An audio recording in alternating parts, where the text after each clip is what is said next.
Thank you for joining us today. The Department of Homeland Security is responsible for a number of critical missions that safeguard our nation, from preventing terrorism to cyber attacks to securing our northern as well as southern borders and, of course, responding to natural disasters. I am disappointed in a disappointing departure from prior administrations, including President Trump's first administration. We are holding today's hearing to discuss the department's budget needs without having received a detailed budget request from the president or a briefing from the department's components about their budget needs.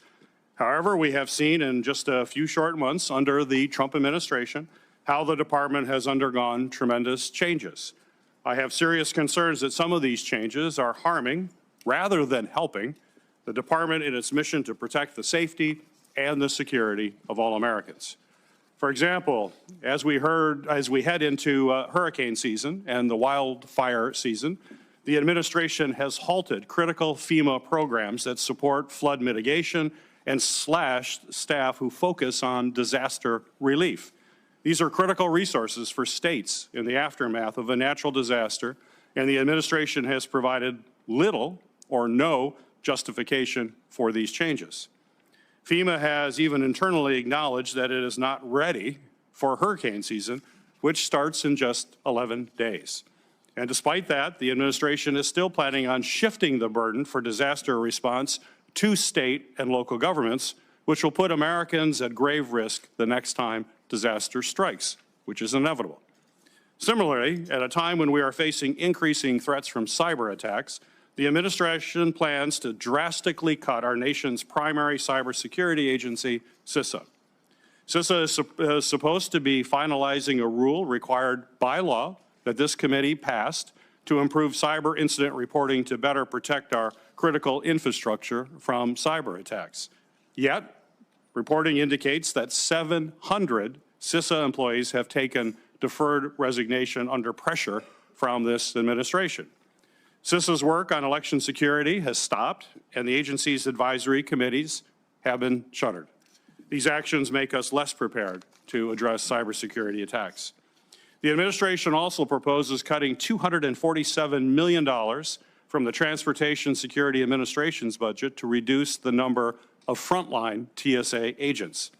At a time when air travel is at an all-time high, and we are entering the busy summer travel season, these cuts only threaten to make our skies and the flying travelers less secure.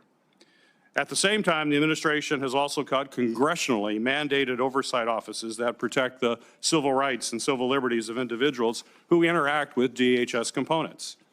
These offices were put in place to ensure that DHS personnel can conduct their important national security missions effectively, while safeguarding the rights of the people in this country. Shutting these offices down not only puts Americans at risk, it also is a violation of the Homeland Security Act itself. Despite several inquiries into your office for more information, I have yet to receive sufficient explanation for these actions. I also have serious concerns about this administration's inappropriate use of the U.S. military for domestic immigration enforcement and the outrageous use of taxpayer dollars, which I will be asking questions about, for detention at Guantanamo Bay. Certainly anyone concerned about prudent use of taxpayer money should be outraged by what's happening down there. Our nation faces a multitude of homeland security challenges, and this committee has always been willing to work to address them on a bipartisan basis. Secretary Noem, when we first met prior to your confirmation, you gave me a commitment that you would work with me to address the many threats facing our nation. And I hope today's hearing will be an honest discussion about the resources the department needs to do just that, and I welcome having that kind of discussion. I would hope that we would be able to have that discussion in a way that we have done in this committee in a bipartisan way for as long as I can remember, where our first round would be 7 minutes, and then a second round would be 5 minutes. Certainly, Chairman Paul, I would hope you would continue to do the precedent that I've always known. When Senator Johnson was chair of the committee, he always made sure that everybody had 7 minutes. Certainly, Homeland Security is a primary concern for you, Madam Secretary, and for all of us. I'm not sure why the Chair is insisting on 5 minutes. I know you're fully capable of answering for 7 minutes, and you shouldn't be concerned about it, but apparently the chairman is concerned about that extra time. So, Mr. Chairman, I'd hope we'd get 7 minutes on the first round and then 5, as we always have, as long as this committee has been in existence.